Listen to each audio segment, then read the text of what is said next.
Hey, welcome investors to the 40 Finance channel. Netflix and Disney stock are going to be sort of attached at the hip over the next few years as the predominant players in the streaming space. Obviously, you've got Amazon, Apple, Roku, but ultimately at the end of the day, I see Netflix and Disney as the largest streaming content providers out there. And these stocks certainly are not apples to apples across the board. Netflix does one thing and they do it very well. Disney obviously has parks, they have licensing, they have a host of other things.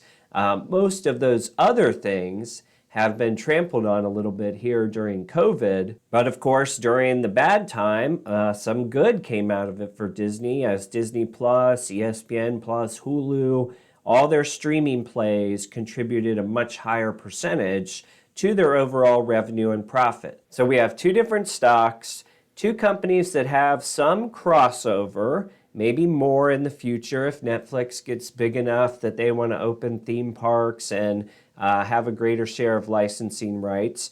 But for the purpose of this video, we're going to do a short-term forecast out to January of 2022 and talk about which stock is the better buy right now. All right, let's kick things off by looking at the one-year technicals for both of these companies. Try to get a feel for where the momentum is playing on these stocks. And you can see here, we'll start off with Disney, current price of about 182. And if we look up year to date to sort of recent history, if you will, we're kind of stuck in a range here. And as a matter of fact, as I look at this, the 50-day moving average is now dipping below the 200-day moving average. And this comes off a pretty strong earnings report that Disney just had in August. Yet it is kind of stuck here between, let's say, 182 and roughly 174. Now, of course, Disney is a gigantic company, so it takes a while to have news that would actually change their trajectory, if you will, in terms of sales and earnings per share. But I guess when I look at this chart and this range that we've been working off of, I would say it's going to take some pretty substantial news to get Disney out of this rut prior to the next earnings call. And that will actually be the close of their fiscal year. That earnings call comes in maybe like mid-November, something like that. So that to me is probably the next time that we're going to see a big wow factor out of Disney with maybe enough news to push it out of this short range it's trading in. All right, Netflix, on the other hand, is broken out big time, trading at 612 right now. And if you follow the channel, you know that I was really attracted to this one from an earnings per share standpoint back in the early to mid-summer. And I put a price target on it at 565 at the time. And it has since rolled up even past what I thought it was going to do. One of the things that often gets overlooked with Netflix is at this stage in their company's cycle, as it's beginning to mature, their earnings per share is really quite impressive and is projected to continue growing. All right, both of these companies have similar financials, I would say. If we look at Disney, trailing 12 months, you've got about $64 billion in revenue. And because this is the trailing 12 months, we can assume that there's some damage in there from parks being either closed or restricted dating back to 12 months ago. Total cash on hand, $16 billion. And total debt stands right now at $56 billion. On the short percentage of float, Disney at 1% doesn't seem like a real risk there. All right, now on the Netflix side, trailing 12 months revenue. Remember, they do not have a theme park or a licensing business of note. So $27.5 billion over the trailing 12 months. In comparison to Disney, though, you could argue that Netflix has been firing on all cylinders over the past 12 months when you factor in probably the uplift from people staying at home. Cash right now, $7.8 billion, and total debt of about $18 billion. So in both cases, we have companies whose debt actually outweighs their cash on hand. Nothing really wrong with that. I think in both cases, You also have companies that generate quite a bit of money on a monthly and annual basis. So nothing too concerning to me, at least on the debt side. Now, from a short percentage of float for Netflix, looks like we're at 2.1%. So, of course, that's twice as high as Disney, but at 2%, I still wouldn't be too concerned about it. All right, so now let's get into a little bit of price prediction for January of 2022. Again, Disney's here at 183 or so today. And what I like to do is try to figure out historically what will investors pay for the future growth of Disney. And an easy way to do that is just to look at the forward PE across time. You can see today we sit at 36. Last year at this time, you were at 48. And when we go back to normal times, if you will, you're anywhere between, let's call it 15 and 20. Now, one thing that's interesting about the 48 times and the 36 times we see here in recent history is don't forget that the bet really with Disney was a rebound on the parks division, right? So people were buying ahead knowing that the trailing PE was really outrageously high for this company. But the assumption, of course, is that the parks are reopening, Disney Plus is growing, all those things. So this forward PE, while it's coming down quite a bit at 36, it will be interesting to see how long investors will pay 36 times future earnings, when in the past they've been able to do it at 15 or 18 times earnings. All right, same exercise here with Netflix. And you've got 45x on the forward PE. Last year at this time, you were right about 61. And those 60s held pretty true. Looks like back through 2018. And what's interesting with Netflix on this case, you go back to the high growth times. Obviously, you were, 400x here on projected earnings. Then it started to drop, and now you're in double digits.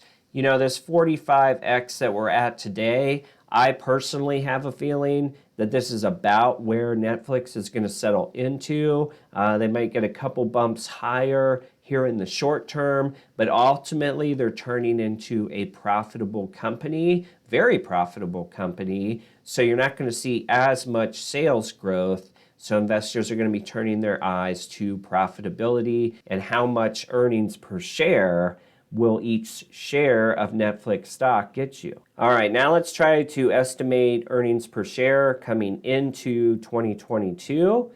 And you can see here with Disney, this is a good illustration of just how much impact the park uncertainty had on this company. Back in September of 2018, they had an annual EPS of $7.08. That dipped, let's see what the low is, September of 2020. Just managed to produce $2 a share.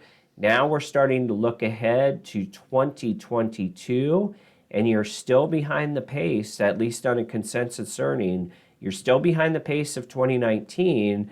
Right now they have $4.98 as the consensus estimate. You do have a high of $6.25, and like I say many times with these high-performing companies, typically this estimate is going to trend up for companies that are doing good things. And I think with Disney, I'm going to put them in that book. So my projected forward EPS come, let's say, January, it's going to be in the neighborhood of $5.25. All right, let's take a look at Netflix. And Netflix, of course, did not have physical parks to deal with during the pandemic. So you got the straight line curve of EPS estimates. I've said in other videos, what I like about Netflix earnings in the future, as you look at the graph, is they're starting to become like a cable company.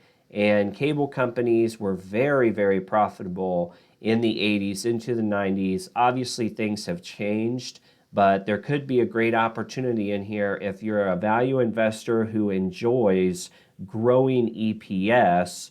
Netflix is definitely a stock to consider. Let's take a look at their 2022 estimates. Now, they have a normal fiscal year. So what you're going to see with Netflix is they'll close the year on December 31st. Then we'll have an earnings call roughly January 20th or 25th, something like that. And that's the timeline that I'm projecting here for both of these stocks. Getting through earnings on both sides through approximately January, whenever they schedule their calls. At that time for Netflix, I project we will be looking ahead to 2022. You'll have an EPS estimate. Right now it sits at $12.93, okay? But we still have 3 some odd months to go before we get there. I have a feeling that this one continues to go up too. Netflix is in like bad seasonality for their stock right now. Their numbers weren't growing from an account basis. I attribute a lot of that to summertime and changing usage patterns out of the pandemic. But I fully expect by the time they do this earnings call, which would be in January sometime, you're going to be right back with a lot of folks at home. They have a lot of great content coming up. So I expect the news flow for Netflix to be a lot more positive in January of 2022. All right, so let's look at my price projections. Which stock do I think is the better buy in the short term through January of 2022? Well, we've got Disney at 181. Again, we're targeting January of 2022. Their EPS projection, which would be targeted for September of 2022, basically the end of their 2022 fiscal calendar. Right now, it's under $5 a share is the projection. I'm raising it to $5.25. I think they outperform.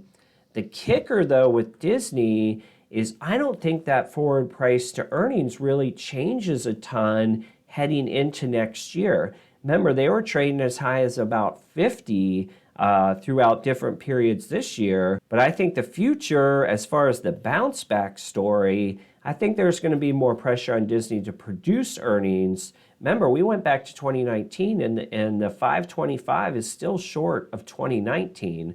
So if you take my 525, which I've given them a boost, I'm holding PE flat from today's level of about 35. That gives you a price of 183. I'm looking at the live ticker and Disney's at 183.80 right now. So even though it's a few months away, I'm calling flat on Disney. Interestingly enough, I'm calling the same thing on Netflix, okay? So we look at their numbers, 2022 EPS projection, where will it stand in January? I'm figuring $13.50. That is 52-ish cents up from today's consensus estimate.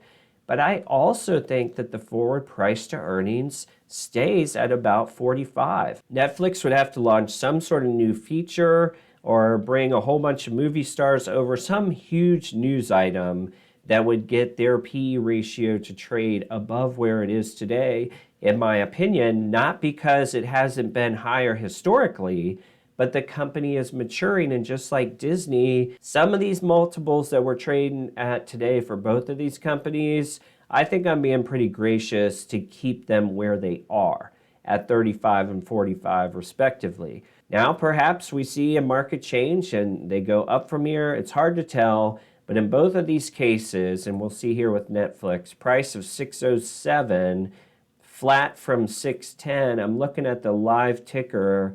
Netflix is about 611 right now. So in both cases, not a ton of room to run. All right, so sort of crazy because I've got flat for both of these stocks. These stocks have similarities, but they're also very different.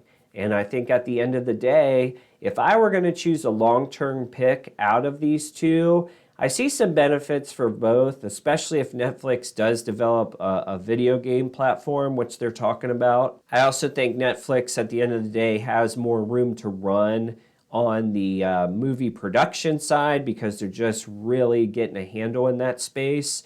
But ultimately, as an investor, I do like the way Disney has sort of their 3 or 4 pronged approach to things. It's just such a massive company, and if one unit suffers like parks are doing now, you have so many things to pick it up. And honestly, their management team deserves a lot of credit for creating something out of nothing during the COVID timeline and coming through with this big streaming push. So long term, I see Disney as having a higher growth potential if you want to go out 5 years. But both of these companies, I think, can surprise investors. They're not ever going to go up 50% in a day, right? They all make too much money to have a news item like that just pump the stock out of nowhere. But for long-term appreciation, EPS appreciation in your portfolio, I'm not sure you could do wrong with either one of them. All right, investors, that's my Netflix Disney comparison. Let me know what you think in the comments. Please give a like, subscribe to the channel if you enjoy the content. We'll see you on the next video.